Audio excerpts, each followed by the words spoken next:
one of the most popular guys down here with all the time you spent for the campus of Softball Magazine. What's the main flaws you see and what are you doing to correct them?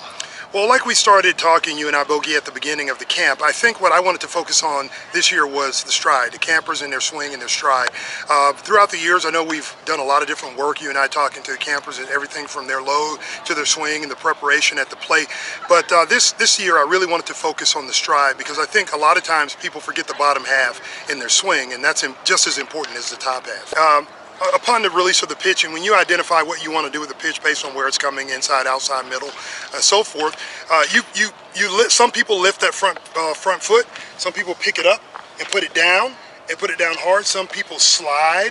But either way, to your point, the weight transfer is important. It's imperative to have success in concert with the top half. So if I'm here at my pre-swing and the pitch comes, if I'm one of the people who picks my foot up, I pick it up, I put it down, and as I turn, my hips come, and that stride in the hip turn is important because it all leads itself up to the wrist snap, which is also just as important. Again, so many campers, so many people in softball focus on the top half of the body because that involves the bat and the swing. But the bottom half is just as imperative for the success of every at-bat. And you've got to come down hard on that front foot. The tempo, of course, starts out easy, but no matter what you do, you got to come down hard on that front foot because that's going to open up the weight transfer and let your hips open up more naturally, right? Absolutely, correct. The term I use is you throw a softball sideways. It's a very similar motion, isn't it? It would be. And again, it's because obviously, if you are the pitcher, I'm not standing like this, I'm turned this way. So of course, it's a natural sideways motion. And with that in mind, to your point, the same thing as the step, throw, and turn, batting wise, you're here, you may step, you turn, same concept, lead with the hands and snap through the finish. You lose the ability sometimes to torque the upper body with the hips, and that's something I'm working on as I'm trying to rebuild myself at 67, is trying to get hip torque and shoulder torque at the same time. Do you feel that a lot in your swing? Is that something you feel like you manipulate, is your shoulder torque as well as your hip torque? Absolutely, and that's a great point to make. And so I would be remiss if I didn't say that earlier at the end of last year during the senior camp. To that point, you have a lot of folks that are older in their years but continuing to play this great game we love, and physically, whether it be through injury or surgeries or different things, to your point, they're not as aggressive or dynamic with those twists and those torques. But the way that they offset that is to be able to still do these things but at a lower percentage. So in other words, right now, if I'm firing my hips at 100%, but if I start to deal with an injury, or I have an issue, in order to compensate for that, my top half and my bottom half, I'll still do mechanically some of the same things, but maybe with less aggression, so that I still mechanically stay sound from top to bottom in all of my execution. You do have a little bit of a tomahawking motion on your swing.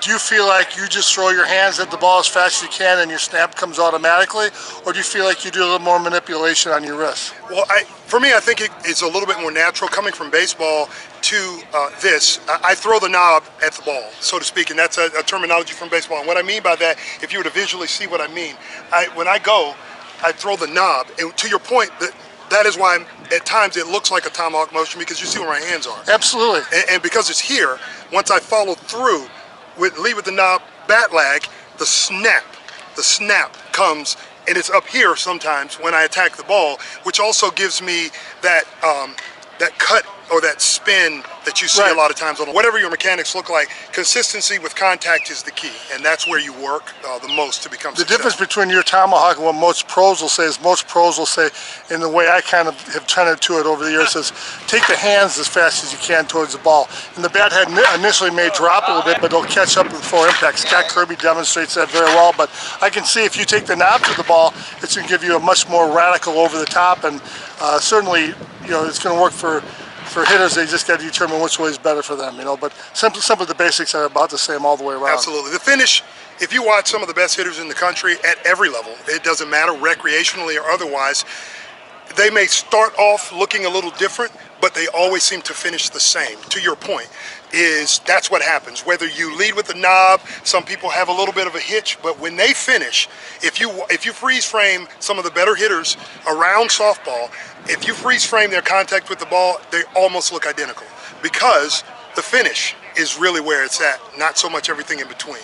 The ball's coming, I kind of bring my hands around like this, and it's more, instead of coming around in an arc and snapping, I kind of come like this with my hands. More of a tomahawking motion? My back kind of comes over, so I try to stay a little bit level. And more of a tomahawking motion over the top. Yeah, I think so, yeah. Yeah, just kind of an overhand tomahawk, yeah. Some of the things we use a frisbee throw with our lead arm in our teaching and on the show. Do you feel like your lead arm throws like a karate chop? Yes, yeah. Take a swing. Take a swing once and your tricep definitely. Get some tricep extension. Everything thrown by the hips, but the lead arm's almost like a karate chop right towards the ball. Yeah. Would you agree with that? Oh yeah, absolutely. And you feel much top arm throwing as well? I do, because I'm, with my job being an electrician, I do a lot of gripping and twisting and pulling on stuff, so my wrists are really strong. So I try to shove real hard with my top hand and pull with my bottom hand hard at the same time. And that helps out a lot. I try to hit all the way through the ball like there's one back here. So if you put up a tee with the ball here, here, and here, I'm trying to hit this ball just as far as I hit that one. You kind of see the way that I grip. I tuck this hand into this knuckle right here, and I hold the bat about right there. And when I make at my point of impact, I'm here.